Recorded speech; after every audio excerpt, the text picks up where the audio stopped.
Good morning, Rajas. I'm Ramon. And I'm Anthony. Today is Thursday, January 16th, and this is the Rajah Report. Please stand for the Pledge of Allegiance. Ready? Begin.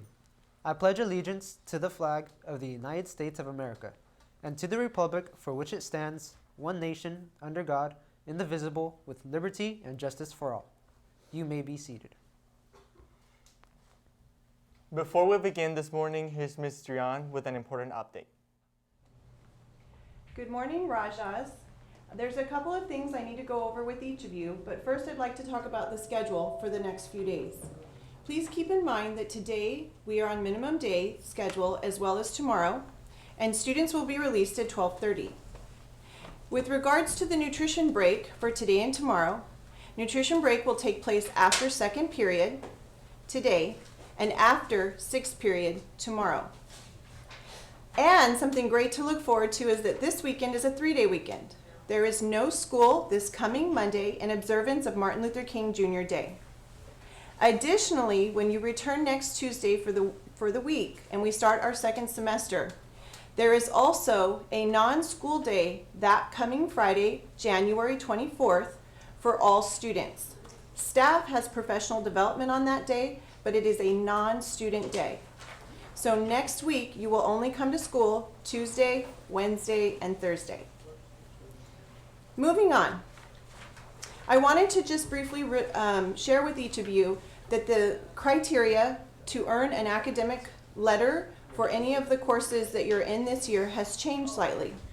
You can view our school webpage as well as the newsletter that is released each month for information about the criteria. Basically, it has to be an A through G course, with the exception of a few, and you have to have earned a 95% or above first semester in the class, and you will have to earn a 95% or above also third quarter in order to be eligible for an academic letter in a course. Second semester is right around the corner, starting next Tuesday. Having said that, for the most part, student schedules will remain the same for the second semester. However, some students will have some small changes in their schedule.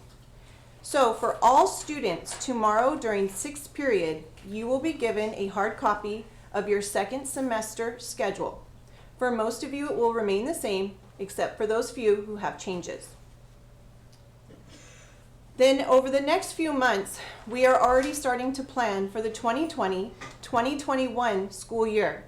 Believe it or not, we're already starting course registration and building the master schedule for next year. So next week, juniors, the counselors will be visiting your English 3 classes and distributing to you your course request sheets for the upcoming school year.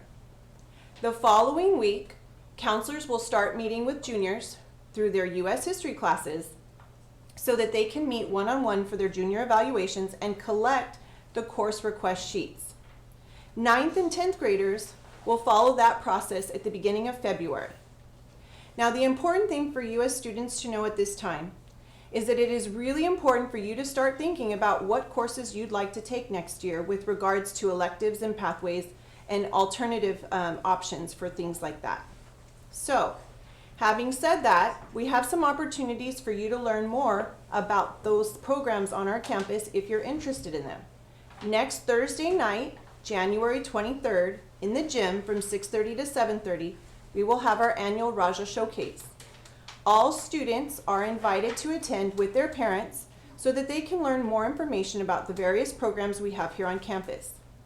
The reason we're doing it next week is so you have that opportunity before you turn in your course request sheets to find out information, so when you're selecting your course request, you are well informed. Another thing you need to know about your course request sheets. Each student, and we have roughly little over 2,000 here at Indio High School, each student has 8 classes. If you multiply that together, you realize that we are trying to build a master schedule with over 16,000 seats in our classes for next year. It is a huge puzzle, and it starts with the student's request. So students, think about the request that you're submitting when the time comes for you, and know that we build the master schedule for next year based on what you ask for. So we don't always indulge students when they change their minds after the fact. Please talk to your parents through this process and make sure that you know what you're interested in taking before you turn in your course request. Seniors, specifically, I have a few items for you. Next Tuesday is A Day, and during third period, you will report to your normal third period class, but at 11:50, you will be meeting with Mr. Lawson in the PAC to go over some important factors about second semester that are specific to seniors. Additionally, the district has sent an email to all seniors, and it is a cap and gown survey. It has been brought to our attention that the survey the district sent out is in a format that reads an error message and is not conducive for you to submit the information that you need. The district is working on changing and fixing those problems within that email, so please keep checking your MyDS accounts and make sure that when you do get the corrected version of the survey that you submit it so that we have your information about your cap and gown. One last thing. The deadline for senior packages or buying the items in the senior package separately is February 28th, a little over a month away. So please be mindful of that deadline, as we do not make exceptions if you do not purchase those items by the deadline.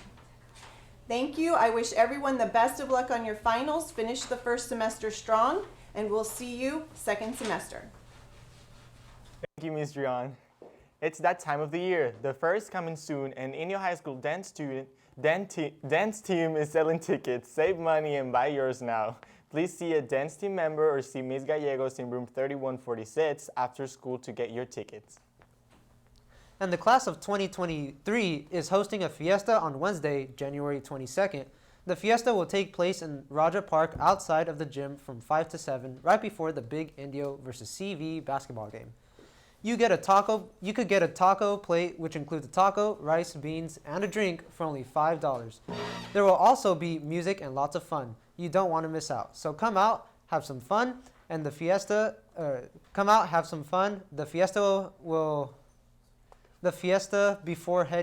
out to the fiesta before heading into the basketball game to support our Rajah basketball players. See you next Wednesday, Big Rajas. We've entered the last 2 days of the first semester, which means it's not too early to start thinking about which classes and pathways you want to take next school year. Students will begin receiving course information next week. And listen up, 9th graders. If you're interested in filmmaking, video production, graphic design, animation, audio, or anything related to digital media, then don't miss out on your chance to join Impact in your sophomore year to be part of the award-winning pathway through senior year graduation. 10th grade is your last chance to join the pathway, so see Mr. Buck in room 5112 for more information, and keep an eye out for Intro to Digital Media Production on your course request form.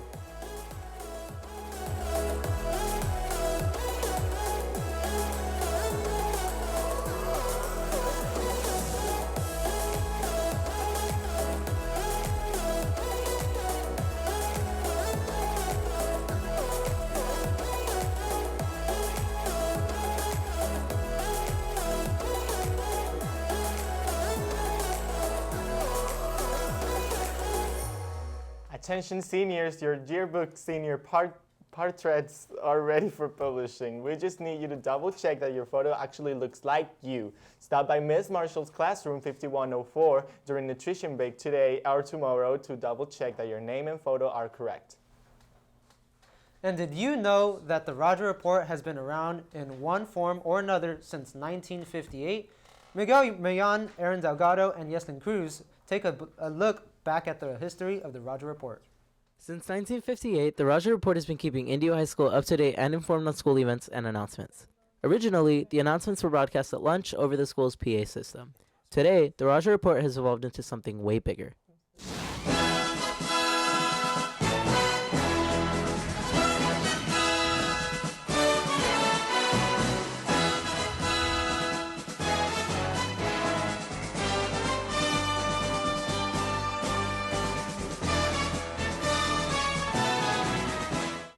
Indio High School is one of the few high schools in the nation that produces a daily live broadcast. So every single day, the very first thing I do when I come into school about 6 a.m. is I take all of the announcements that have been sent in and I create the script. And then when the broadcast class begins, we take that script and we do a production meeting. So everybody has their different roles. We run through, just around a big table, we run through the whole show, what needs to be fixed, what we can add in. Everybody practices a little bit. Then we set up the studio, which includes not just the part that's seen on camera, but it also includes the director's console, audio, the live stream, teleprompter, images and graphics, all of that stuff. And then on top of that, we prepare anything special that's happening that day. If there's a guest, if there's an event, if we need to add in more cameras, more locations, we plan out all that stuff. And then we spend as much time as we can rehearsing over and over again so it's as polished as possible when the time comes to actually go live. Broadcast teaches digital media skills and provides rigorous projects made to push our students. My favorite thing about broadcast is when there's a creative problem to solve, especially if it's like there's a skit or an idea and somebody wants to bring it to life and we have a limited amount of time to do it and everyone just has to kind of work together and figure out how to make it happen, and it's all done live, so it just sort of has to happen. It just has to be done and we just have to figure it out, and I love that creative collaboration.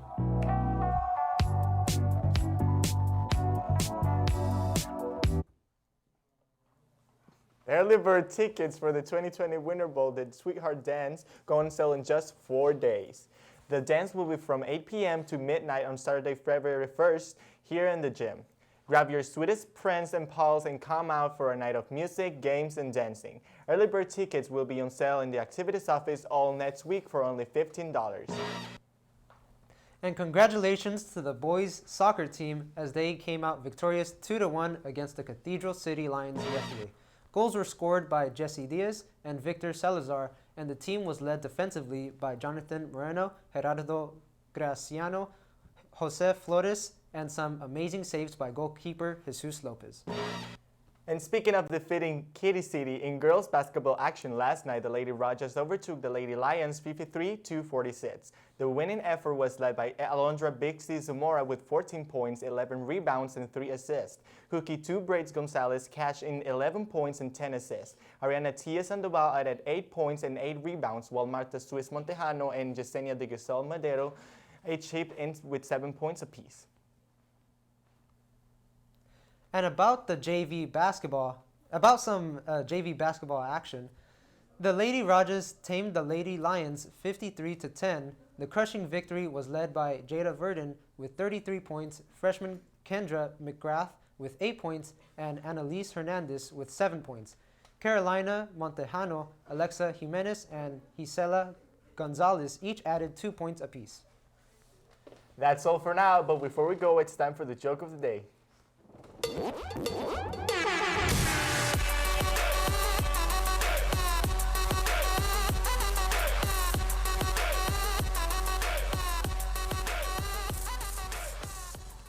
What do you call birds who stick together?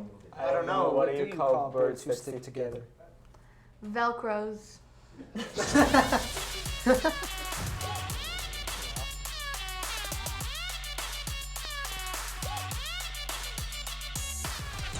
Well, that's all for today. Remember to be kind to one another and stay classy, Indio. I'm Anthony. And I'm Ramon, Signing off off for the Rajah Report.